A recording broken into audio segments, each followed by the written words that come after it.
and welcome to Good Boys Gone Bland, Season 2, Episode 8? No, not even close, dude. Fuck. What's the episode? We've Episode been a dog so long. Scooby Dooby Doo, Dooby Doo, Dooby Dooby. Too many This doos. is kind of like part 2 of the last episode, Almost. but I think it's 6. I think it's 6. We'll find out when we post the episode. I can't believe I... That's not going to be accurate either. It's not gonna Whoa! Yeah. This is part 2 of our Scooby Doo review. But first, I am your host, Woof Woof. Someone turn up the heat. This is Hot Dog Denali. Yeah, and I'm your toast, Ryan. It's not dog themed, man. What? But it rhymes with what you said. Okay, all right. I'm the hostess with the mostest. No, man, it's supposed to be dog. JC Doo! I couldn't think of anything dog themed. Yeah, we're off to a blazing start. Okay, let's just take a step back for real quick. Okay. You know, I'm Hot Dog Denali. You know, kind of like the food, but kind of playing it. Mm-hmm. Oh, Playing okay. it up I a get it. little. I get it. Yeah. I'm Hot Denali the dog. That's you're closer. You're closer. That is an improvement. Jace, you got anything for me? I'm the hot dog. No, you can't be hot dog too, man. We can't all be hot something. Hold I on. can't think of anything after you said hot Think of- dog. Okay. Let's help Jace out a little bit, Ryan. Right. Okay, word association. Yeah, word association. So Jace, what's the first thing that comes to mind when we say hot dog? No, it doesn't have to be Hot hot dog. dog. Oh. It's just to put hot dogs outside the Corn room. dog? Ooh! You know what? Okay, I'll allow that. I'm Jace, the you can corn dog Jace. Ooh, there it is. Yeah. Now, Ryan, let's workshop yours. You're 50% there. Okay. I'm the So- cornhole. That's another word association in the wrong direction. You got to give me something. Give me something, dog. Give me a dog. I'm the corn husker. Ooh. Don't want to get near me. I will mistake you for a corn cob, and I will husk you. Yeah, that's close enough. All right. Well, thanks for joining us, guys. This is our Scooby Doo 2 Monsters Unleashed review. I'm very excited to Rawr. dip a toe back in to the Scooby Doo universe. We thought we were done with it until the Wheel of Chaos dipped us back in to the Scooby Doo universe.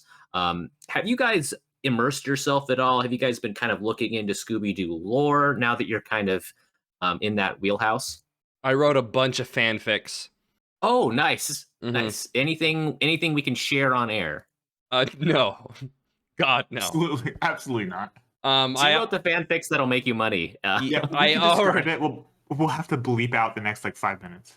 All right. Well, to test you guys with your Scooby Doo knowledge, I pulled up a little quiz here, and I figured we can kind of work through this together. And I'll just create like a game. You know, maybe I'll put this between you and Ryan. Okay. And then we'll see who kind of wins with their Scooby Doo knowledge. Does that sound good? Yeah. Cool. Sure. So let's roll through this. Okay, so this is from howstuffworks.com. This is a Scooby Doo What? quiz. So first question. Okay, They really branched out. this is an easy one. Who owns the Mystery Machine van? Shaggy's uncle, Daphne's father, or Fred's mother? Ryan, I'll let you answer first. What are the options? Shaggy's uncle, Daphne's father, Fred's mother. Oh, that's an uncle van if I've ever seen one. I'm going with C, Fred's mom, because they're loaded. Okay. You are both unfortunately wrong. That is Daphne's father's van. Ooh. You kidding Okay. me? Oh, We're off to a- Daphne's rich too. Yeah. She, Oh, why would rich people have a shitty van? first car? That's not a bad van. It's pretty cool. It's a pretty sweet okay. van. Who is Norville Rogers in the Scooby Doo universe? Oh, I know. 1, Fred's uncle. 2, Shaggy's real name, or C, or 3, I guess I was numbering him. The show's creator. Say it again. Say it again. The second one. Oh. I know this one. Why do you have him guessing? Why are Him you giving guessing Jace shouldn't your be- answer, man? You just got to, Doesn't matter. just give me. Because Okay. him guessing shouldn't be worth the same amount of points as me actually knowing the real answer. Ace, what is your answer? B. Damn it. Okay, you both get 1 point. Okay, Yeah, it's Shaggy's real name. If you didn't know that, Norville. obviously. I actually read true or that trivia false? a day ago, but would not have remembered it. True or false? The voice of Shaggy, DJ Casey Kasem, insisted that Shaggy become a vegan in recent years. You know what? This is an easy true. True for both of you guys? Ooh. Yeah, true. Both of you guys are doing true. That's false, actually. Was it Matthew because Lillard? The correct answer, they said, is Kasem requested that Shaggy become a vegetarian because he himself is one, not a vegan. Oh, Pretty fucking So stupid both question. you guys are you got me. you fell for the oldest blunder in the book. So I request both- that Shaggy become an Episcopalian. both you guys are sitting at 1 point. Next question: Oh. The original incarnation of Scooby Doo premiered in what year? Okay, this is going to be an easier one: 1971, 1968, or 1969. Actually, shit, these are all really close. Okay, It's in this. It's one of the 60s for sure. I'm gonna say 68. I was gonna say I'll 68. Jace. okay, Ryan's 68. Oh wait. Okay. Fuck it, 1969. It is Okay, in the you wanted to 60s though. do I also know that it's in the 60s. Okay, Jace, you are correct. It is 1969, the year that Hanna-Barbera Productions first created the now famous original cartoon. Jace is at 2, Ryan is at 1. Oh, I kind of forgot that we're keeping track. It's okay, I got you guys. Next question: What was Scooby's name in the original concept pitch? A, Too Much. 2, Rolf. Or 3, Scabby. Scabby is challenging. The first one. Too much. Jace, you're holding up 2 fingers. You're voting Rolf. Yep. Okay, let's see here. Ryan, you're correct. I actually knew that one. Too much do. Too much. That's a really Literal name was Too Much. It's like a racehorse. That's kind of like the idea. It's like a Oh, funny gotcha. name. Yeah, racehorses have all those weird names. Okay, so you guys are 2 and 2 right now. Next question: What shows helped inspire the original idea behind Scooby Doo? A, The Many Loves of Dobie Gillis. B, The Archie Show. Or C, both of the above. What? That's It's Come a on, cop guys. out. You got to take C, yeah, right? Cop out. Are you both? No, You're I'm both going picking with. C? I'm going with. I'll just go with the second one then. Yeah, because remember, the person who wrote this is a tricky bastard because they tricked you with the vegan thing. So, okay, Ryan, you're doing B. I'm Jace going is with C? all of the above. I don't. Okay, let's see here. Jace, you are correct. All of the above. Suck my dick. Influences. Suck my dick. Sorry. It's a weird energy to bring to a Scooby Doo quiz, Jace, but I appreciate the enthusiasm. What are we at? 3-2 now? Yeah, we're at 3-2. Next question: True or false? Scooby's original breed was a sheepdog. T or F? I mean, False. at this point, I'll go with true because I have no idea. Okay, Ryan's true. Jace is false. Ryan is correct with true. Scooby was both a German Shepherd and a sheepdog at various times before they settled on a Great Dane. You're 3 and 3, neck and neck. You guys. So are wait. right I up want to there in ask your a Scooby question. knowledge. Did that true or false question answer just state that he was 2 different types of dogs originally before settling on a Great Dane? Yes, at various times. So doesn't that make the true? The quiz says true is correct, Jace. So I'm gonna have to go off of this. No. I'm okay with the true answer. That's fair. It's just You're gonna have to take it up to howstuffworks.com. Next question. Let's try to roll through these because there's a couple. Yeah, of there's these a here. lot apparently. Okay. I want to make our own Scooby Doo adventure. Okay. Are we 3 and 3 right now? Yes, tiebreaker. Game so 7, let's- baby. Let's do first to 5. How many fucking questions are there? What's game 7? How first to 7? Game 7 is how the NBA Finals work, or the hockey There's 7 playoff. games and first to 4, so it's 3-3 right now. And game 7 is like the You know greatest what? thing that can happen. I'm not about to let a contestant dictate how I should run my show. I'm gonna do first to 5. Okay, you Next think question. these like billion-dollar companies don't know how to get the most views? What Frank Sinatra song supposedly inspired the theme song from Scooby Doo? A, That's Life. B, Strangers in the Night. Or C, New York, New York. Don't sing it, guys. I know you want to. We're gonna hit with a DMC. Strangers in the night. Do do do do. Strangers in the night. Yeah, I'm going with Stranger Than Night too. You are both correct. Let's go! At the end, inspired the famous song. I theme. should So you pick guys the are same answer as Chase every time. guys are Scooby 4 and Dooby 4. Doo. Wait, didn't he sing He sang that song in the in movie? Yeah, that's the whole Yo, smart. It's a great scene. All right, next. We're coming back to it. Well, next question. What was the name of the first Scooby cartoon? We are in sudden death. First person to 5 here. If one of you guys gets it, or if you guys just cop out and both pick the same thing again, we're going to move to the next question. I've got a shitload. The name of the first Scooby Doo cartoon. A, Scooby Doo, Where Are You? B, the Scooby Doo / Dynamite Hour. Or C, Scooby Doo, Where Are You? B. Fuck, that seems like the obvious choice because they were idiots in the 60s. C. You're both wrong. It was. The answer is A, Scooby Doo, Where Are You? The obvious one. I thought that was the same answer as the other Okay, one. you guys are still in sudden death. I've got like 40 more questions, so we are Well, good for tiebreakers. Let's roll them. Next one. Shaggy took part in which activity at his high school? A, track team, B, basketball team, or C, wrestling team? Wrestling. C, yeah. Both of you guys are picking wrestling. We're both wrong. Oh, Correct answer is A, track team. Are you kidding me? The dude's running all the time, man. He's got the best fucking 40-meter dash out of all I of them. thought I saw it. yeah, I thought I remembered him wearing a singlet in an episode. Yeah. Well, he probably did at some point. In addition to being a gymnast, Shaggy was also on his high school's track team. We're learning a lot about Scooby-Doo today, which is why I wanted to play Let's this. keep it rolling.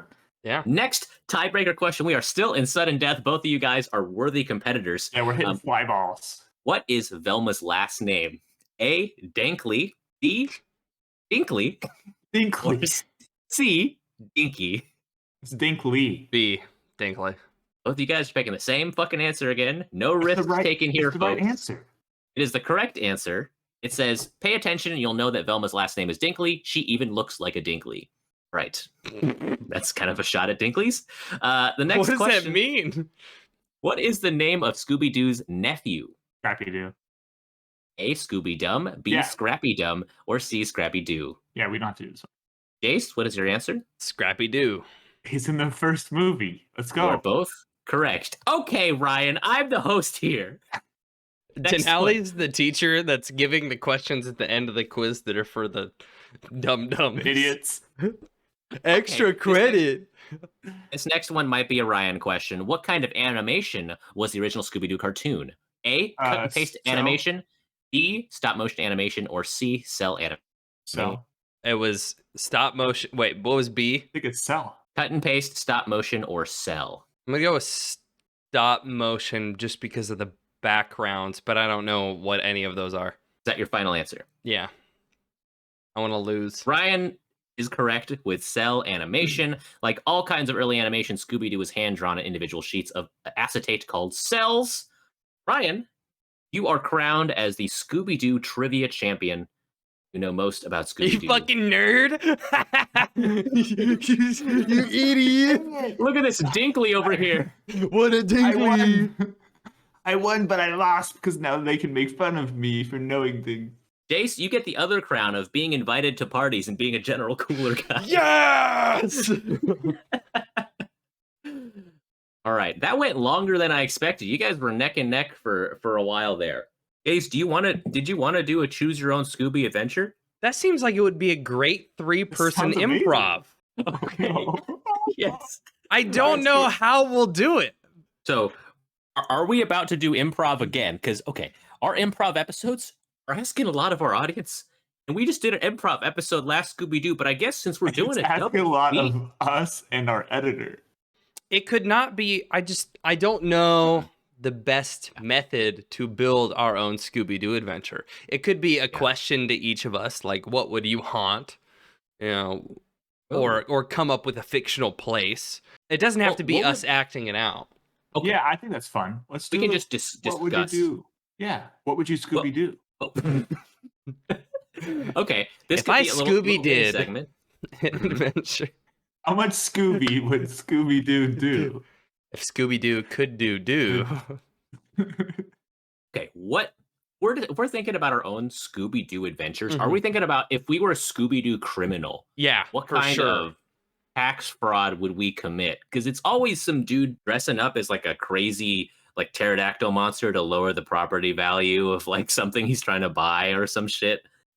That's a good question. Because I like think, these Scooby Doo writers have to come up with this like on a weekly yeah, basis. Yeah. they do. They have to have a rational reason to their credit. Like, they're kind of doing that whole like, being a critic or a skeptic of these kind of outlandish claims. They have to create like a plausible reason why these ghosts are appearing. So like, if I had a really good Hollywood-esque like makeup and effects department at my disposal, I could see myself going into like an office building that I worked at maybe like once a month and just absolutely scaring the piss out of the one guy who's working there that night. And then just for my own gigs. Oh, totally. Like I would like there to be like a spa. Oh yeah, yeah. So like you get the both ends of the spectrum. You get the It would, people who are totally relaxed, and then you can scare the poop out of them. yeah. This kind of goes along with my like my fear of like my phone runs out of batteries and I see a UFO. I'm the only one who sees it, and it like ruins my life because I'm like constantly talking about it because it like makes me go insane and no one believes me. You could do the similar thing. You can be like a 10-foot tall glowing ostrich for this guy at a pitcher's Yeah. mound or something, and then he's like trying to tell people about it, but he looks insane, and then you just fuck with him. Well, I guess you'd have to hate one him. would argue that's what's already happening. Right. I guess in these Scooby, they're trying to convince people that they're crazy No, in like the real world. Is there someone with not ostrich. with are ostriches doing this now? With Sasquatch and UFOs, like that's what the Right. UFO world actually thinks is happening. I actually saw. Okay, I'm speaking as someone from this world, not as me, but like they think I actually saw something, and Mhm. I know that it's true, and I know my experiences are correct, but nobody believes me because it's so outlandish. Yeah, so I could see someone getting like a rise out of that. Is there any like good like fraud things that like they didn't think of in the '60s that we could do now? Maybe make startups. We could. Ooh, yeah. Oh, so we could do like a Silicon Valley type of thing. Yeah, Tech we could startup. haunt the walls of Facebook. So they can never establish a good office because they're all constantly haunted. That'll show them. They already They're are selling by my their data. project managers. Yeah, It's an just adult for their joke. toxic work environments is their haunting. I can see someone like Elon Musk, someone who's kind of like extravagant and frivolous with their money, just being like, I'm going to give $1 billion to a team to make my competitor think their offices are haunted. Ooh. I think maybe it might be nice to flip it. Okay, Okay, so yeah. someone likes, usually the Scooby Doo formula is, like we have just discussed, someone takes a haunting in order to lower some property value, and then they take Right. advantage of it by purchasing it. And I have no idea doing what with a haunted property. Nobody else wants to buy it, so why? Anyways, why not make it into a tourist destination, right? So Ooh, you yeah. haunt something, and then you release the rumor, hey, this place is haunted. Come test it out. Come stay in this house overnight and pay me $1,000 a night. That's interesting. Have they ever done that on Scooby Doo where I don't know. I they don't know. And then the gang increase property value? Like, because that's like the Skinwalker Ranch idea. I don't think I know. I don't think I'm aware. Oh man, you guys, you got me talking about I don't know what Scooby that Doo, is. and I'm just dipping in my bag here. Skinwalker Ranch is a place. I think it's in one of those Colorado, Utah, New Mexico states over there, and it's the reported location of a lot of werewolf sightings. Oh my god. Yeah, technically they're not werewolves. Technically they're skinwalkers. Of course, everyone fucking knows that. Yeah. So Sounds derogatory. It does. I'm like, is this racist?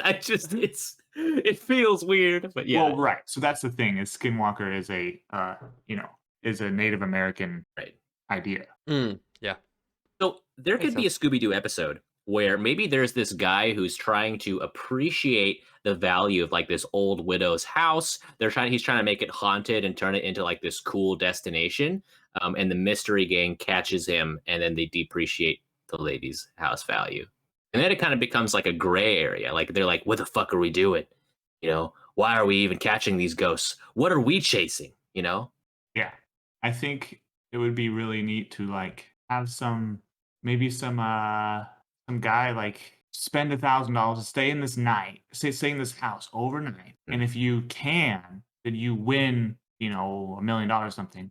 It's like those when you're at fairs or carnivals and they have Oh, the yeah. pull-up bar that's rigged That 'cause it rotates. spins, Mm-hmm.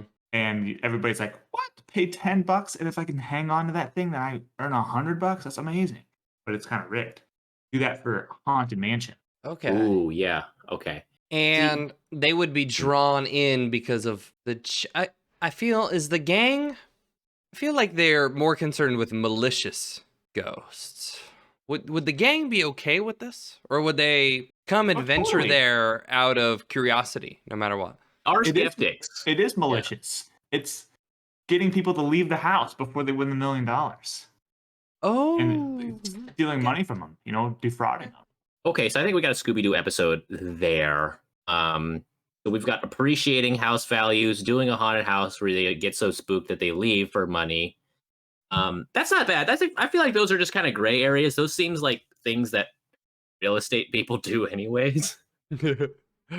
Ryan, didn't you talk about like a situation last episode where there was a lawsuit where someone's house was haunted and then like they didn't disclose that it was haunted? Yeah, so if you want to Google it, the case is named Stambovsky v. Ackley. It's a New York case from the 90s. And so yeah, basically it's a buyer beware. Like it's really, really messed up to do this. And they didn't say that you can't do it. You like they basically said you can Scooby Doo people. You can tell people that like it's not haunted, and then turns out when they move in, it actually is haunted. Wait, okay, hold on. You're saying it's legal to Scooby Doo someone? So like, Yeah, it's legal to fucking set up traps and holograms and shit to make someone believe it's haunted to depreciate the value? in a way. So what these people in this case my is they were God. hiding the fact that it was haunted. yeah. But, okay. They were hiding the fact that it was haunted to sell it high. What And they year had was to do this? so. And it's seriously the case is from the 90s. Man, they were 1890s? stupid in the 90s. Was it the 1890s? No, 1990. Yeah.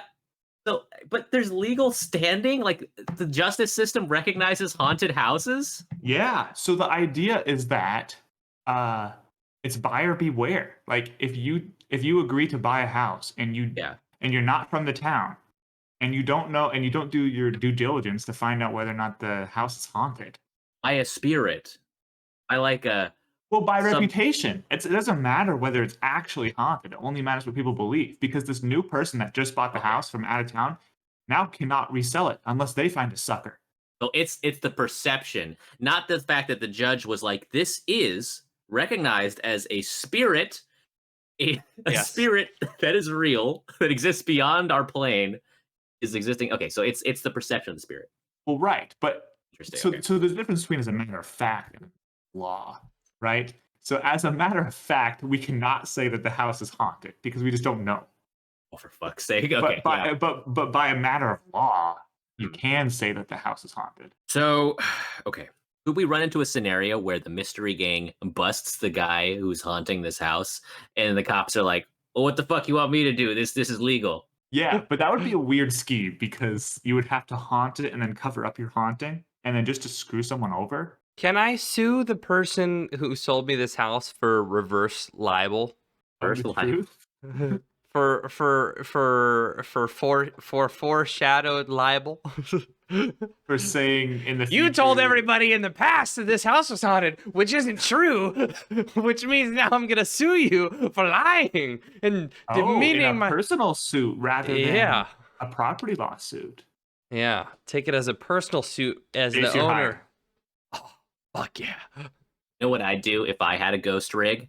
I would haunt people who are committing haunting fraud. So like people who are pretending to be ghosts in houses, and then they go home and they're all cool and they're like, oh, that was a fun time pretending to be that guy who was murdered there 50 years ago. And They then I'll hang their pretend, hat up. yeah, on the and I'll door and they pretend sit to down be on the that couch. guy. Yeah. And then it'll be me inside the hollowed out couch and I'll grab him or something, you know. I am the actual ghost of. I'm the real guy. How dare you? Benjamin. And I to scare the shit out of What him. you are doing is wrong. But then maybe he'll expect that. So maybe I'll start haunting people who haunt guys who do that. Oh, you're haunting the ghosts? So I'll haunt the guys who are haunting the fraudulent haunters. So you're So- on the side of the fraudulent haunters. Yeah. So the fraudulent haunters will hire a guy like me. He's like, hey, I think I'm being haunted by another guy who's trying to call me out of my fraud. Can you haunt him to freak him out? And I'll be like, so "You let's got get it." real. The intricacies of the ghost economy are going to be something we just cannot fathom. away. It's not of this world. If ghosts were real, could you imagine the business dealings they get up with? Like Oh my humans God. hire other humans to just like hang out for the day. To drive them places, which is, more Yeah. understandable. But like humans hire people to just like dance in front of them and like rubbing their bodies on you. Like imagine what ghosts are doing. Are you serious? Not bound by dimensions?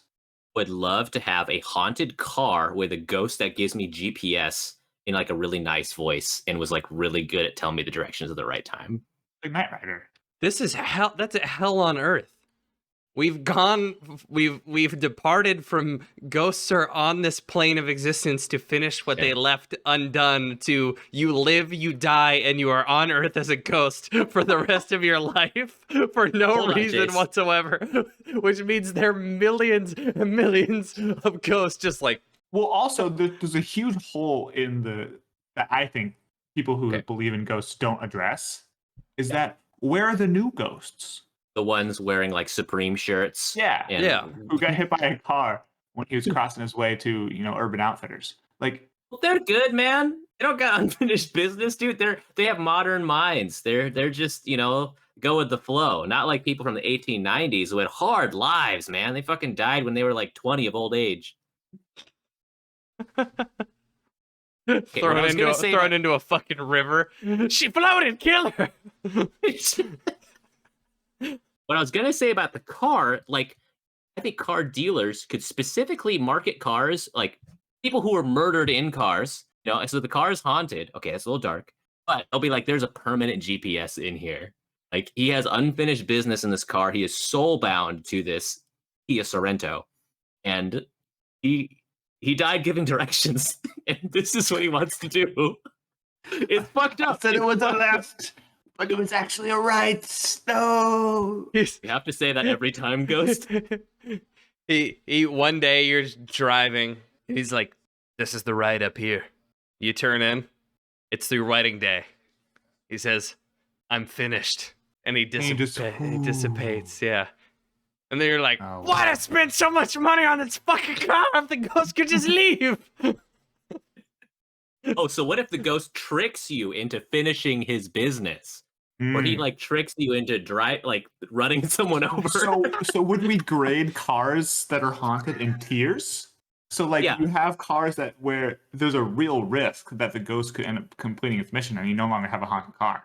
And then there's like A grade cars where it's like, his mission was to balance a rake on top of the Empire State Building in 90-mile-an-hour winds for 6 hours. Like, wow, I don't think this car is going to be able to accomplish that feat. This is a safe bet. Oh, he's not going to help you get directions anywhere. He's just going to talk to you about It's balancing. going to tell you the location of the nearest rake and the general cardinal direction of New York City. I would buy that car. He sounds like an interesting guy just to talk to on a road trip. These are all 1990 Honda Civics. Yeah. It was a bad year for Honda. What happens when the car dies? Like on its own, non-mechanically. Is that the idea is that you don't need gas or anything because like the ghost is actually moving the car? Ghost-powered cars. Now we're in a new industry. Wow. That could revolutionize everything. Whoa, ghost energy. That's clean, dude. It's powered by pure spite. If ghosts were real, Ectojism. 100% capitalism would have found out a way to harness them to power cars. That's true. Yeah, capitalism would destroy ghosts. We already burn like fucking dinosaur ectoplasm in our cars anyways. We were almost there. And the next step is literal like lightning. Do you think we could connect to some of the more dense population if we told them that global warming was happening because of dinosaur ghosts that are upset that they're being Because we're burning them? Their friends are coming back. slowly cooking us so they could eat us. Well, actually, there might be a decent overlap between people who believe in ghosts and people who don't believe in climate change. Yeah. Casey might be onto something. I'm fucking on board. Let's activate the conspiracy theory Twitters that follow us. Yeah, I'll start putting it on the Twitter. I heard this on, I think it was they talked about this on another podcast about hauntings, but I wanted to bring this idea to us too, because we're talking about it. Would you have like a ghost, like, would you agree to a ghost agreement where you have, like, for example, your basement is haunted? Haunted by a standard, maybe like scary long-haired girl like The Ring, kind of shows up in your corner, scares the shit out of you. But she keeps your basement mold-free and cleans up all the messes. Okay. Well, so here's the other idea. Like, okay, you need to go to your basement for other things. Dude, just close your fucking eyes. You know she's girl there. Literally twists your neck around. Yeah, okay, she's no twisties. Oh, no twisties? You will know she's there. You'll probably like feel her breath on the back of your neck. Maybe she'll grab your arm or something. But it won't kill you. But every time you have to go downstairs to go to the bathroom, grab some steaks or something from the freezer, she will scare you. But she will keep it clean and mold free. Stop flooding. I pretty much live my life that anything below ground level or any rooms that are dark, I'll already have a ghost in them. So I might take you up on that. Just knowing there's a ghost is going to be better, I think, than my current fear of life. That is, there's possibly a ghost in there. What about a bathroom? Well, I have a question. I do have a question. We have to go back. What are you assuming that this is an unfurnished like, what if you have a furnished basement that you're not concerned about getting moldy, and you're like, oh yeah, the theater's down there, we use it every weekend, and you have somebody come out, sit, and you're like, oh, did you tell them about Linda? You forget the scary as fuck ghost who's nice enough to clean up. Like, crawls out of the TV. That's just how she comes in the room. It's okay. Don't change the channel. She hates that. She won't kill you. She will not kill you. No matter what she says. Let her eat some popcorn. Imagine if you say that. It's like, no matter what she says or does or pantomimes, she will not kill you. Do not worry. Okay, how about this? Like, can I pitch this to you guys? So, a ghost that lives in your bathroom cleans the bathroom. You never have to scrub it. Cleans all the mold and fucking mildew and shit. It cleans everything. However, 1 out of, like, let's say 100 times when you, like, open your, like, mirror cabinet and you close it, a scary ass ghost is right behind you. That's it. Ooh, that's worth it. It's just enough though that, like, it would definitely fuck with you. How hard is cleaning the bathroom? Like, not hard, sucks, but man. it's probably worth being scared once every 300 days. I already can't look in the bathroom mirror with, like, when I'm the only person in the bathroom, like, or unless I open the bathroom door. Okay, compromise, Ryan. How about whenever you close your eyes when you're doing shampoo, you open them, someone's standing in front of you. Fuck. No. Is that better? Dude, that's the worst thing in the world. 1 out of 100 times. You can literally not blink while you're in the bathroom, but it is pristine. Everything is exactly where it needs to be. Guys, I was so scared of ghosts when I was growing up that when I would put my shirt on, I would look through the head hole and place it over my eyes and then over the back of my head so that nothing ever obscured my vision. Fellow anxious child, it's glad to know we're kindred spirits. I did a walkthrough of my house. I was hearing weird noises, and I did a walkthrough of my house last night at like 11:30 when I had been in bed for 45 minutes. Checked all the locks, went downstairs, locked the garage door. I get it. It could have been a spirit. Could have been. How about, okay, last pitch. What if you have a car that's haunted, but this ghost does all the maintenance, never have to get oil changed, never breaks down, the ghost fixes it. 1 out of every 20 times you adjust the rearview mirror at night, someone's in the backseat. That would kill you. That would literally cause your death. That's like saying, like, with the ring girl in the basement, it's like saying that 1 out of 20 times she has live jumper cables. And if you accidentally stumble into her, you get fried. I mean, it could be when you're parked. You just adjust the mirror, and whoever is right there. Yeah, that's called being haunted. This is But they fucking tighten your lug nuts and like change your oil and shit. Free. I'd talk to $100 a them year. every time I got in the car. I don't know if they would like that or care at all, but I'd be like, "Hey Johnny, thanks for keeping it kept up. You know what I'm saying? I'm gonna adjust the mirror. No, it didn't come don't out scare me today." again. Okay.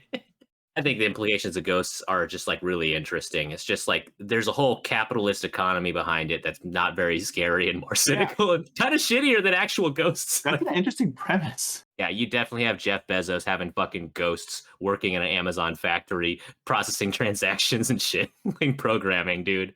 Yeah. Like that's darker than actually having spirits. What like, happens when you capture a bad ghost? Like that Send it to commits ghost a jail. crime. We're giving a Oh. lot of credence to a certain monotheistic religion here. Do we have And their ability Ghost to jail. banish ghosts. do we have ghost jail? Do we have ghost cops? Is that what Scooby Doo is? Isn't that the plot of R.I.P.D. with Ryan Reynolds? Is where he's a ghost cop. Yeah. Oh, I think it is. Been done. Oh, remember what we talked about with Clifford? Like you give the girl in Clifford, Yeah. an animal, and it turns into a supersize me. Like, so Okay. what if you give her like an elephant and it turns into a super mega elephant? Okay. Right? So what if you can capture a ghost Okay. and make it really angry Okay. at one particular person or thing, and then you Oh. set it loose, and it just haunts that person? Oh, so you Necromancy? take a ghost and you fill it with a ton of propaganda about like an enemy country. Yeah, Just like ram a bunch of disinformation like about some like do it to a bunch of them. set it Set it loose. loose, like the ghost at the Battle of Pelennor Fields. So this would be like a Holy weapon of shit. mass destruction. So the Pentagon has like rooms of ghosts. Ghost v. Clifford. I think we got a sick movie pitch, guys. Ghost Army. I think this is sick. Well, I think we should probably review Scooby Doo too, guys. It's been fun talking about murders and ghosts. Okay, guys, are we ready to open up the doghouse once more and review our 6th dog movie of our doghouse season? Scooby Doo 2: Monsters Unleashed. Let's Scooby Doo it. Hope that's not trademarked. I like it. It's good. The synopsis this week. I can go through the synopsis. Let me think about. Go through the Yeah. synopsis. I will go through the synopsis. Well, where to start, fellas? Scooby-Doo 2: Monsters Unleashed came just about a year or two, 2004, after the very successful first Scooby-Doo movie. This takes place just maybe about in real time, right after that first movie. The Mystery Gang are celebrities now in Coolsville. They're known as the greatest detectives. They're attending the opening of the Coulsonian Museum, where it's going to feature all of the great criminal costumes of which they've caught. You got Miner 49er, you got the fucking Tar Monster, you got all of these really cool previous Scooby-Doo villains in this museum. And then what's this? The costumes come to life thanks to an evil mad scientist who they think was a former culprit of theirs. He's using his magical monster goo to create real versions of these costumes that they've caught. So now the gang has to stop every single one of the previous monsters that they have allegedly fought, all trying to find out who this mystery guy is with his mystery monster goo, and all the hijinks that happen along the way. And I think that just about covers the movie. It's just kind of That was actually really nice, Denali. Yeah, that was thank you, good. Ryan. Yeah, That's my style as well. Like, yeah, I like your walk up. And you know what? Like, I didn't expect this, guys, but I think I liked this better than the first one. yeah, Yeah, totally. definitely. And we're probably going to talk about this a lot more. This movie felt like way more of a Scooby-Doo movie, like what Yeah. Ryan predicted.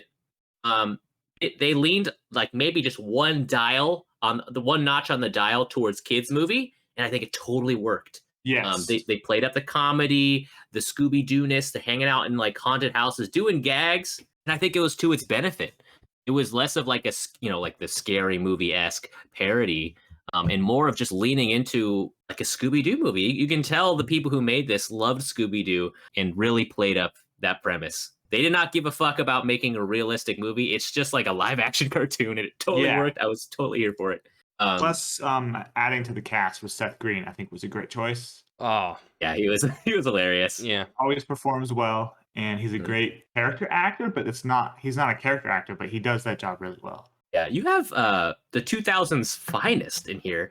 First of all, you got the Scooby Doo cast. You got Freddie Prinze Jr. You got Linda Cardellini, and of course the rest of them. We talked about last episode. We got Seth Green. We've got Alicia Silverstone from Clueless, which is a movie I love. You've got, who was the guy who played the villain in this movie? I'm trying to think of it off the top of my head. I've seen him in a lot of movies. The villain? Peter Boyle. Who's like a character actor. Shows up in Taxi Driver and Young Frankenstein. I thought the intro was pretty fun. Where they're kind of like celebrities popping in the mystery van. A sweet dog joke. Oh yeah, the so dog like jokes each are great. each part of the mystery crew, they're talking to their own fans. So like, Velma has a bunch of nerdy fans, and then Shaggy has a bunch of stoner fans. And Shaggy can like smell them, like that's a really good joke. But Scooby has a bunch of dog fans, and so they were making like dog references, like "Let me smell your butt" and stuff like that. I thought that was great. And how, like, I love those costumes. Like, first of all, their outfits on point, but also the monster outfits, the costumes looked fantastic. Oh yeah. I loved all of those. And when they were going through that monster museum, I saw out of the corner the cotton candy monster with the paper cone on his head. I was like, oh, please have him show up later. And I was so excited for that payoff later when he does show up, and then Scooby and Shaggy eat him, and I thought that was fucking hilarious. But yeah, this movie was a sleeper, man. I did not expect to like it this much and be this entertained.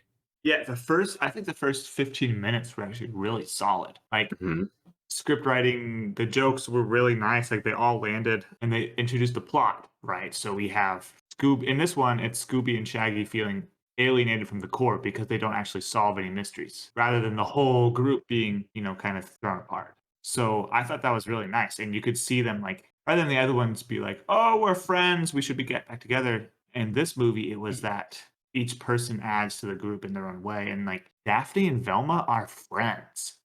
In this movie, they're like legitimately friends, and so they want to help each other just because they're friends, not just because they're solving a mystery. I think that's a good point. I think they worked on the group dynamic in this one, and highlighting what they each add was a great aspect. Scooby and Shaggy, their big dilemma is like, are we fucking idiots and do we just stumble into shit? That adds to the theory of like, they're kind of like those D&D characters with just like who are min-maxed and they only roll crits. Like they only roll critical successes or critical fails, and they just need that in their group to just like do all these adventures. There's a lot of emotional and character growth in this movie. Yeah, they hit on every single character's self-perceived flaw, and then they overcome it. It's kind of insane for a kids movie, and that might be one of the reasons, it sounds like I'm reading into it, that we all really liked it. And one of my favorite parts was when they go back to the old house, and they were like, man, can you remember when we were in this dump? And it's like probably the coolest treehouse ever, but it feels like going back home. Yeah. They have history, and we got to see that rather than like in the first movie where they immediately were like, ditch each other. It didn't have the cynicism and snarkiness of the first movie. I think this one had a lot more heart, and by leaning in and being way more genuine about the vibe, just leaning into the mystery gang and everything like that made it so much better. And it made those poignant points. These monsters are real in this movie. In the last movie, half of what they said was like, these monsters are all fake. And that's kind of the whole, there's like, we talked about this a little bit, but there's one random scene in the first movie that's like 2 or 3 minutes long. And all it does is serve to point out that like Velma can figure out that all monsters are fake. In this movie, the monsters are real. Yeah. And they never stop and are like, well, sometimes they're like, oh, how is this guy being controlled? Yada, yada, yada. But as soon as they figure out that it's real, they're trying to solve the mystery. I thought the monsters were fucking hilarious too. I loved the Black Knight. He was the Black Knight's so funny. The jousting scene with like that Wanted awesome. Dead or Alive. Oh, that was How much awesome. do they have to pay to get that song in there? I know. Actually, I was thinking about that. Probably Too. half the budget. I love the classic Scooby Doo gag where Shaggy and Scooby are running away from the Black Knight, and they're like stacking things against the door, and he comes in through the back door and hands them things to like stack. And Velma finds out his weak point is the balls. Like she kicks him in the balls and he like insta dies. Why don't they kick the rest of them in the balls? Because the rest of them they're like fighting, like, oh, we can't stop him. Yeah, or do it the second time. The second time, the balls thing worked once. I don't know, man. Speaking of working once, we got a fart joke. Totally. Dude, I laughed my ass off. With the flamethrower fart. The flamethrower fart where he's like fighting off Minor 49er in like a fart/flame battle. And that was so funny. And then when they're sneaking up and Scooby Doo just lets out a loud fart, that caught me so off guard. I was just laughing like an idiot. And I think we've come full circle on fart jokes. Like, yeah, it really has. It's like the slipping on banana peel paradox, where it's just after a while, it actually first just time you're like, oh, I get it. Oh, yeah. The second time you're like, okay, it's funny I do it again. But the third time you're like, wasn't that like a Simpsons episode where it's like, yeah, the first 10 times the clown slips on a banana peel, it's not funny, but like the 30th time, it's fucking hilarious. And maybe that's what happened here. The jokes were so stupid that it caught me off guard. I'm so used to just kind of subtle, dry humor now. When Fred would misspeak to the news reporter, and then his speeches would be played over like on the news. You just want me to say Coolsville sucks. I think Coolsville sucks. It's so funny. To me, the special joke was that they didn't have to edit his speech at all because he actually just said a bunch of moronic things. He's like, they're gonna chop it up. They're gonna make me look like I said things I didn't want to say. Coolsville sucks. There's so many quotable lines. Slapstick was great too. I think that intro scene where Scooby and Shaggy are being pulled by the pterodactyl, and there's like the flames on the table, and they're like riding on fry pans on their butts across the flames. I think once that scene happened, I was like, okay, I'm totally on board with this movie now. We're doing this movie. I have a special thing I want to tell you guys about, and this is what I was so excited about. When I watched this movie last week, I don't know, 5 days ago, I noticed something that I am so excited to share with you two. Yes. You especially, Denali, because Jace is going to be someone of an innocent bystander in this. But I'm going to attempt to share a couple photos with you of a neat fact or a neat feature I noticed in the movie. And I want to get your reaction. Interesting. Okay. I sent them in the Discord chat. Okay. Let me see what you're sending me. What? Oh my gosh, that's got to be the same model. Dude, for a split second. Whoa, actually, that's actually the same paint too. It's just worn down. You guys, for the people that are listening, I have it open, yeah. Denali sent me a birthday gift about a month ago, and it was an antique wooden duck. And what I found when I watched this movie is that for a split second, that exact duck is in Scooby Doo 2. That's fucking great. Oh my gosh. Dude, no, like for a split second, they threw it in this pile of stuff, and there's a reverse camera angle where you can see it for like a little bit also. And we found the freeze frame for it, and I'll go stand up and get the duck right now. Oh my gosh. Oh, there he is. So I've kept it in the back of the shot until now. But this is the duck. Okay, for our YouTube watchers, you'll see the duck. Podcasters, check out our YouTube channel for the for the duck reveal. Or you can watch Scooby Doo 2 and see the duck. And just see the duck on the movie, yeah. Yeah. But you can actually see like the paint is the right color on duck in the movie. It's exactly the same. And there's like these little wingtip things here. I think that's the only thing that's different. It has the wingtips, yeah. So the only difference is that this stripe of white paint is slightly different on the two of them. But otherwise, it's the same exact duck. And now, if you go onto Google Images or like eBay or whatever, and you look up antique wooden duck decoy or whatever, there will be pages and pages and pages and pages of ducks, that have this model or similar kind of ideas. There will be some that have this exact shape, like they were molded by the same person almost, but none have this paint job. Oh my gosh, that's awesome. and it was filmed in Vancouver, BC. So there is a non-zero chance. There's a non-zero chance that this is that duck. Oh my Because god! this was sent to me from Washington. Yeah, in Amber and the I United found States. this.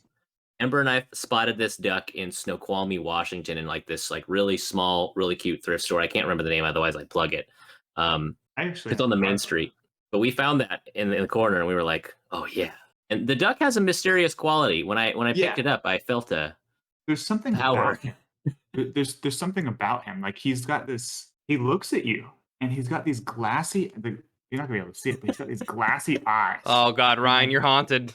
It's like wherever you look, He'll he's protect you. Duck ghost, making bro. eye contact with you. And I've named him Robert Strange McNamara after the former Secretary of Defense. Of course, of course. So yeah, that's my little factoid. That's amazing, Ryan. I didn't spot that at all. I'm surprised. First of all, you saw that. Right. Yeah. So that's the thing. Is like it was just something out of the corner of my eye. I was like, whoa. I know this sequence of patterns and colors that I need to go back. Something is like pinging me in my brain, like, you must go look. And so I rewound the video and I found it. Ryan, if that duck was in Scooby Doo too, that's just fucking amazing. What are the chances? What are the chances that I would have this duck and it would show up in a movie watch together? Reviewing Scooby Doo too. That only happened because of the Wheel of Chaos. Yes. Yeah, Things were destined. the odds are really freaking low here. This destiny. This is like a once in a universe thing. Like that's never going to happen again. This is actually kind of funny. So maybe I shouldn't spoil it. No, there's literally no better time to talk about this. There's an entire segment of eBay that's devoted to haunted things. Oh yes, And there's a so famous podcast that goes over this. Oh, really? My idea is to buy someone one of those haunted things off eBay and send it to them for a gift, and then see what their reaction is to it, like a blind test. Interesting. That'd be great because And say, hey, my grandma had this, in her house for a long time, and I really like it, and for some reason, like we didn't have a place to put it, and I thought, it really reminded me of you, and I'd like to, I'd like you to have it. Well, yeah, because there's a famous podcast called My Brother and Me, and there's a segment called Haunted Doll Watch where they like look at haunted doll listings on eBay and like look how fucking crazy they are. If you bought one of those for somebody, give it to someone and just see if anything happens. Yeah, is that ethical? Seriously, or not even tell them that like it's from me. Trying to get the eBay sender to not put any markings on it. Oh. So it's like an Annabelle doll that just kind of shows up. It shows up on their doorstep and be like, guys, hey man, what's going on? I think I'm in. Oh my god. Metaphysical succubus brunette succubi queen for only $27.33. Oh, She comes $4.50 shipping though. Oh, oh, you're right. I'm out. Highway robbery. Huh. There's a lot of haunted dolls. Weird. That's an interesting experiment, Ryan.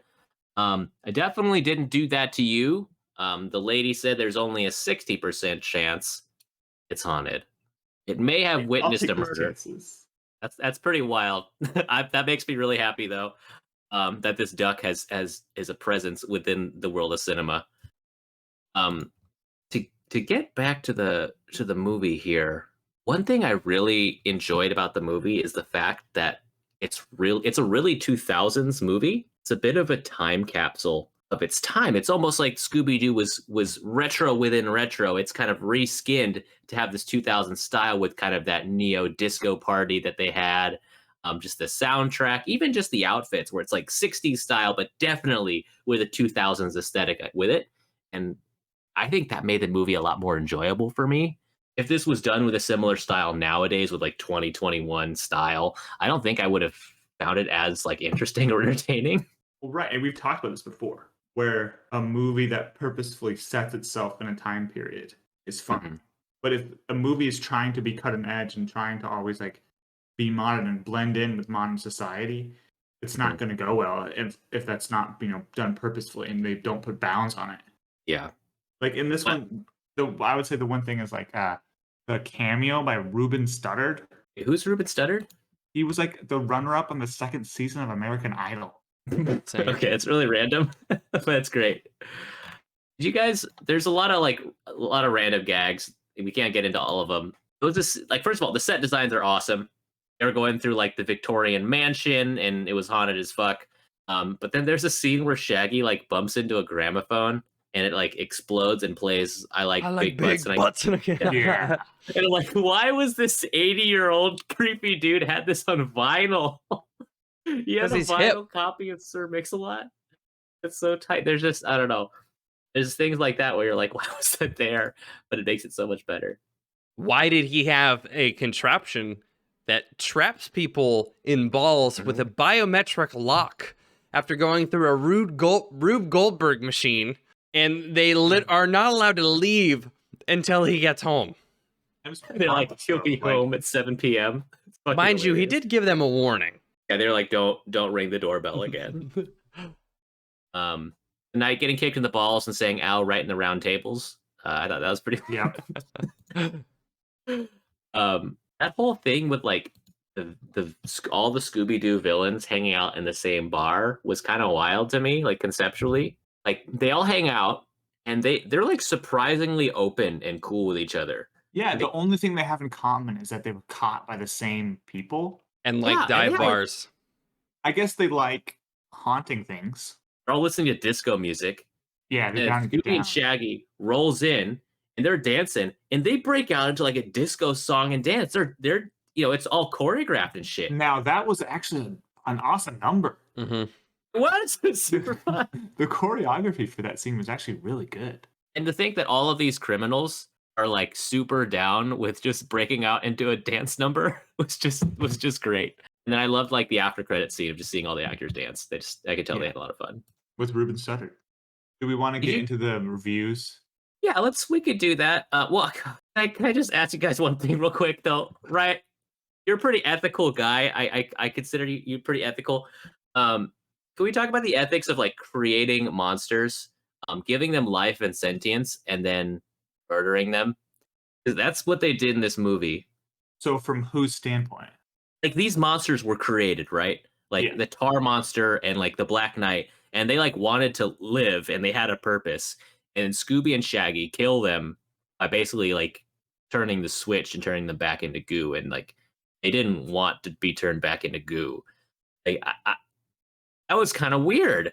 Like, is there ethics of creating life and then just taking it like that? Well, okay, so there's probably two different questions. Yeah. One, what's the ethics of creating life, and what's the ethics of taking life away? Yeah, they weren't taxpayers, so I actually think that the second question is the less interesting one, because everybody thinks about that. Everybody thinks about like, extrajudiciously, like, right. Killing people. What about vigilantes? And these people have, lives and things like that. But what about the first question? What's the ethics of giving life to things, of bestowing sentience? So my proposition would be, is it unethical to have the power to bestow sentience and not do so? Oh, and not do so. Do we define them in our view of this movie as sentient? They had some level of personification. They remembered their abilities from when they were a ghost. But in general, they had the malicious intent of their creator. We don't know if they have any goals outside of those things. Tar Monster wanted to be Tar. Cotton Candy Monster didn't want to get eaten anymore. Yeah, I'll give you cavities. They wanted to create a world where monsters lived, They just wanted to live, man. So how about this? Like, consider it another way. Consider it that this person who can make monsters might be the last person who can make monsters. And if we stop him, there's going to be no more sentient monsters.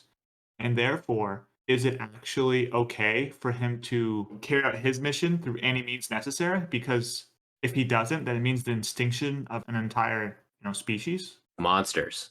That's when you're faced with an extinction question, like all bets are off. Well, Scooby Doo didn't have a legal scene, and I think for Scooby Doo 3, this would be a great opportunity for a courthouse scene is discussing the legal ramifications and the citizenship rights of these monsters who were in Well, the there world. actually kind of was a couple of smaller ones, right? So, like, the whole criminal justice thing is one thing, but then also there was a weird, like, property rights investment negotiation scene where one of the the mining suspects stuff. was pitching the idea for an amusement park to a couple angel investors. That was totally out of place. He was like, oh yeah, the kids will mine in the park and we'll Make keep us the money. I've actually been to a park where you're like, the whole thing is mining Very weird. in Nevada. Weird place. So I feel like the world at large would have a pretty difficult time reacting anyway, but poorly to the monsters because they were created with the intent to destroy. So morally, the Right. compass points you towards probably destroying the evil. Like, Aren't if- all humans created to destroy, Jace? Yeah, that in that way, you could kind of rationalize or, justify the beliefs of some people who think we're all created evil. So- None of us are perfect. When does an AI, is chatbot sentient? Cleverbot is not sentient. I will never allow him that. It can respond to questions. Mhm. You interact with it, much like these monsters who were designed to destroy by their creator. But the one difference is substance, right? They're made out of Monster goo. The old man's goo. What? Yeah, the goo from the mines, right? Yeah.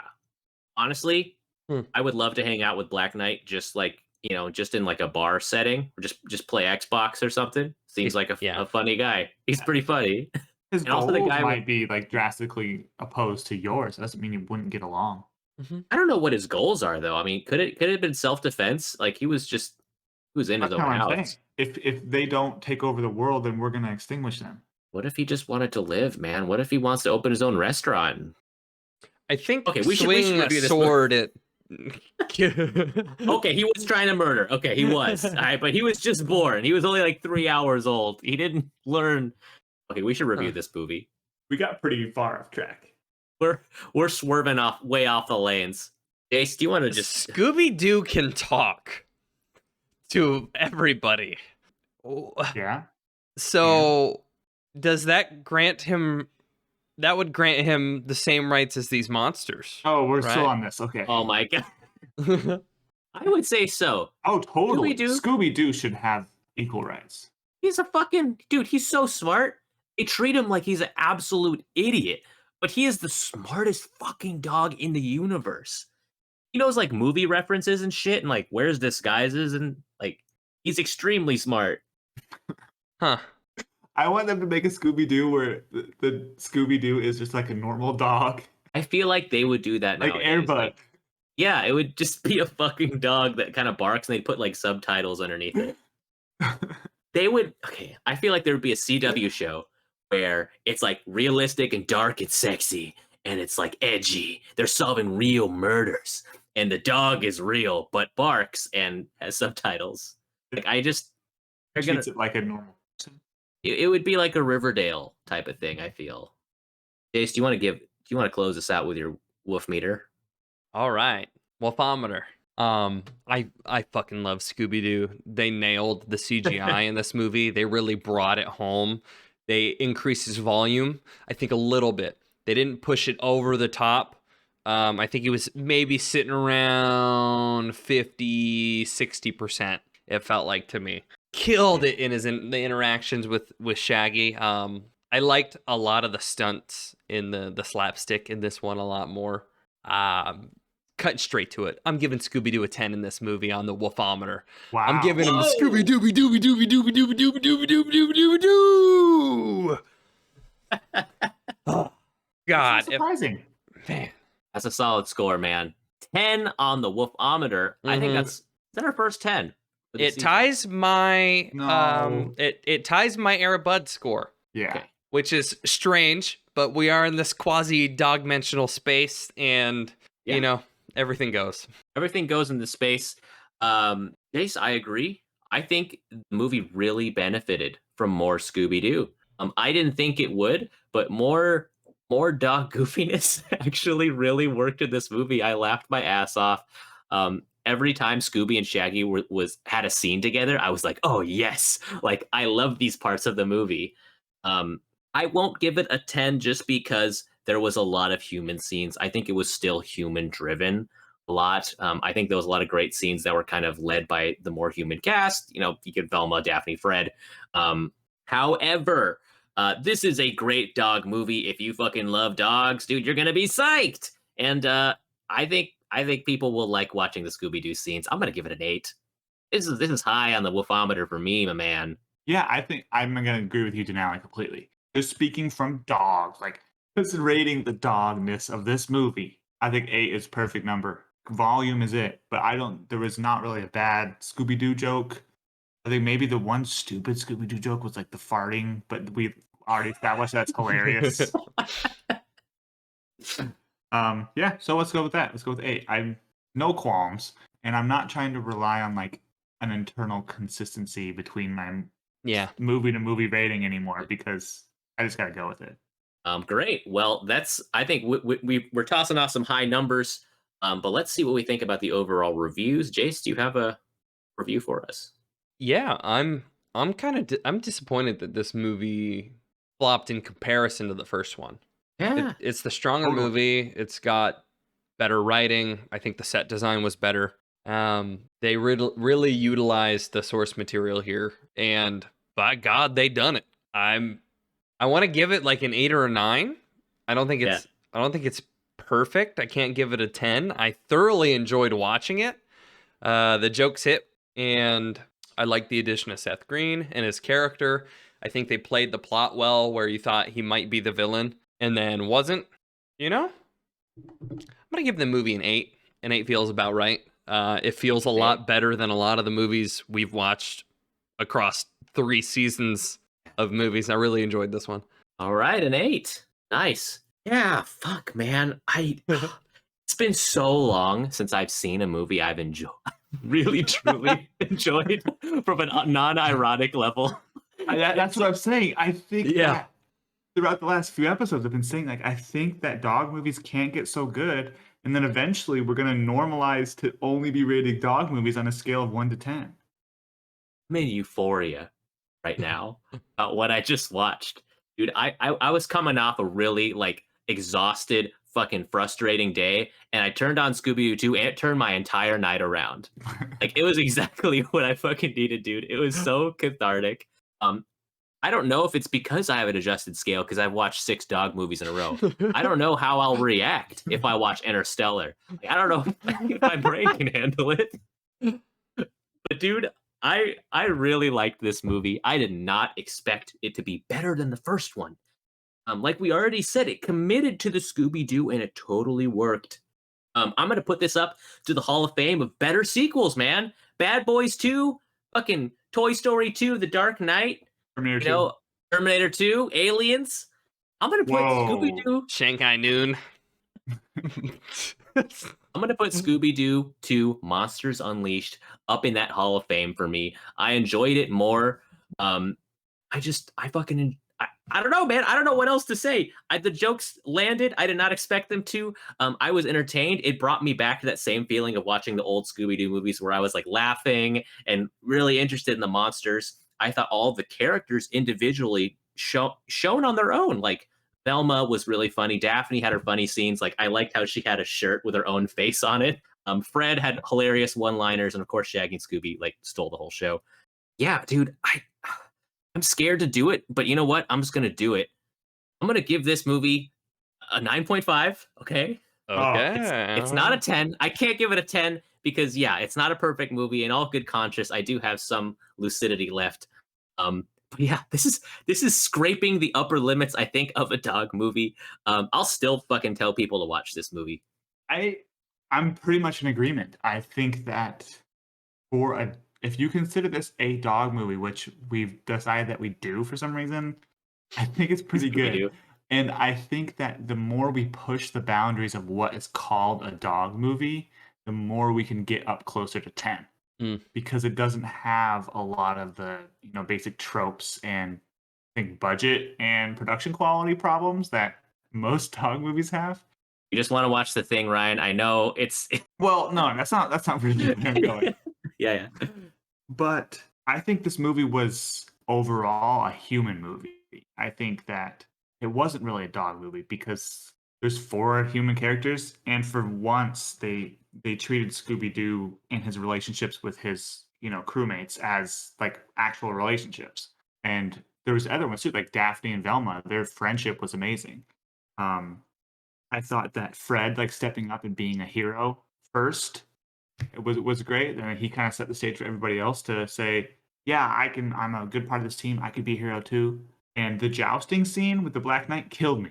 Like, he starts jousting with the Black Knight on a motorcycle, and Wanted Dead or Alive plays, and I'm just like, yeah, the people who made this movie have a freaking sense of humor. Like, they know they thought this would be hilarious, and I totally agree. I laughed my butt off.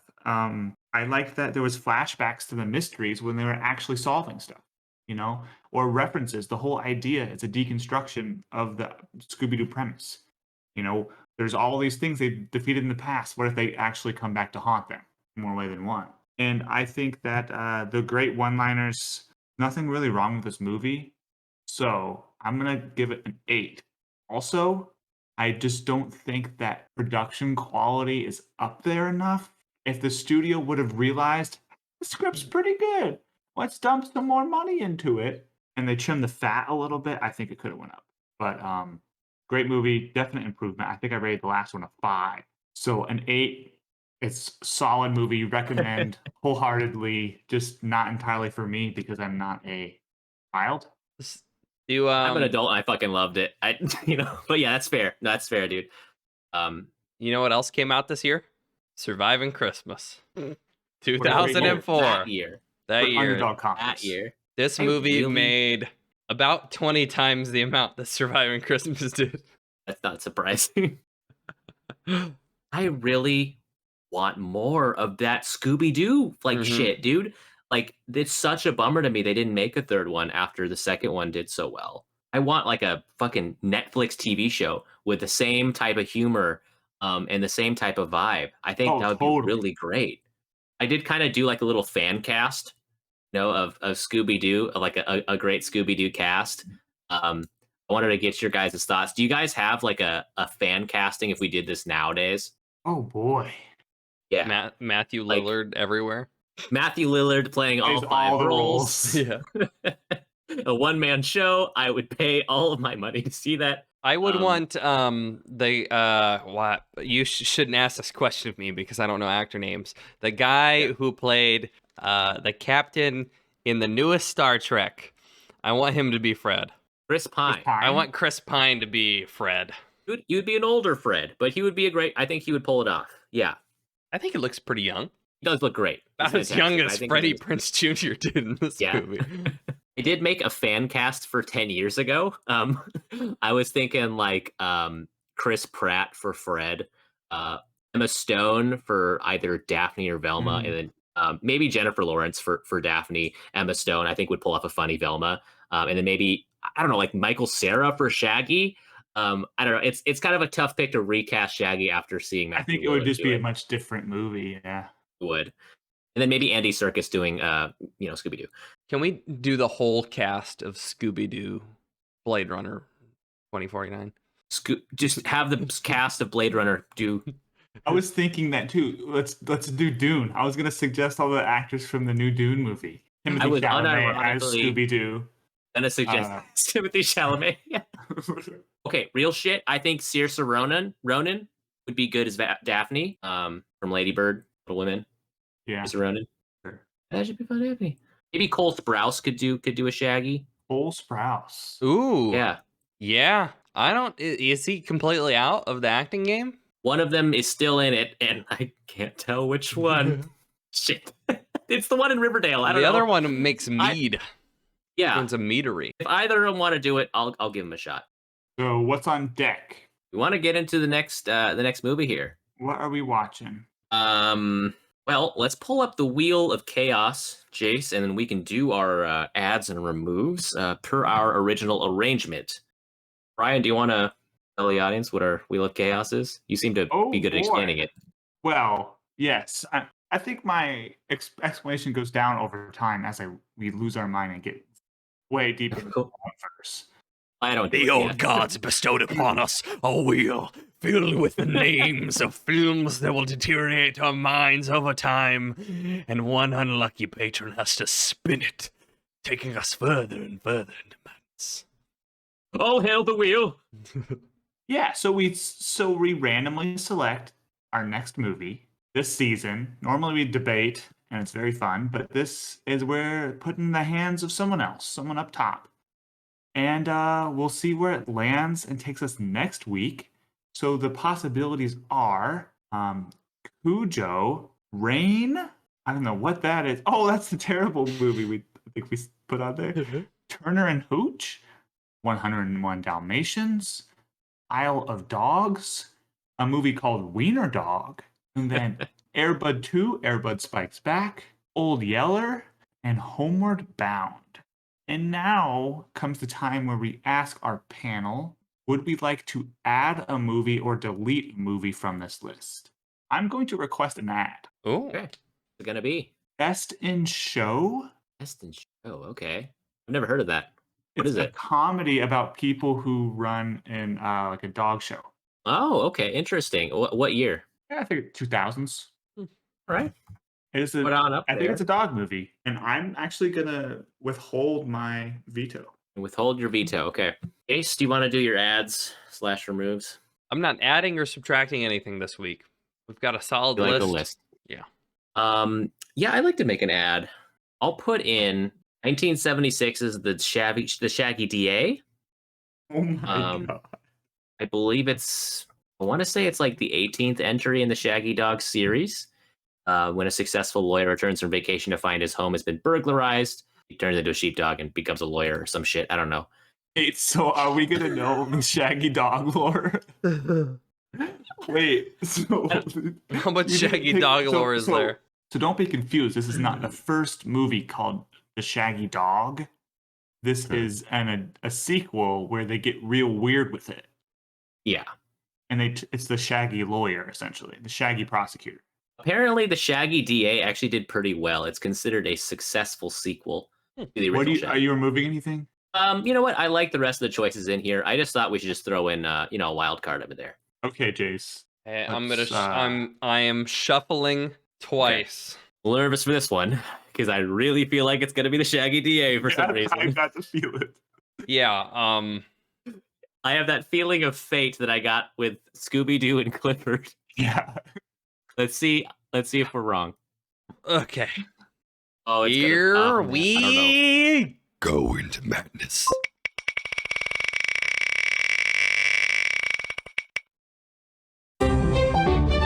Oh, that was right on the line.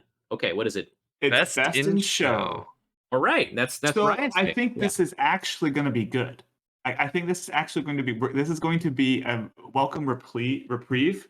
I don't think that we're going to be deteriorating because it's not a kids movie. So I'm looking it up right now. This Comedy, looks- mockumentary, 7.5 rating. Oh, that's fun. I think it's 2000, right? Like, Yeah, it's PG-13. Eugene Levy. oh, Yeah, Fred Catherine Willard O'Hara. kills it.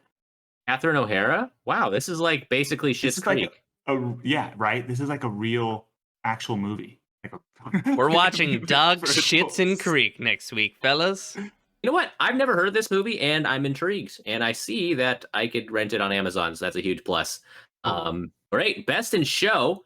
We might have our first legitimately good movie, folks. Let's see. I think that should just about do it for us. You guys have anything to plug before we skedaddle? Tell your ghost about us. Tell your Oh, ghost yeah, about tell- us. Yeah. Tell your ghosts about our show. If you have anyone who believes in ghosts, tell them about our show. Tweet at us at GBGB Podcast. Tell us what you think about the Scooby Doo movie. And I don't know, tweet at WB or something to make more movies like this. And then follow us at Good Boys Gone Bland on Instagram. Stay up to date. For us to subscribe, review. Tell your ghost about us. Thanks for joining us.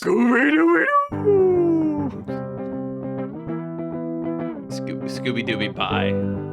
Scooby.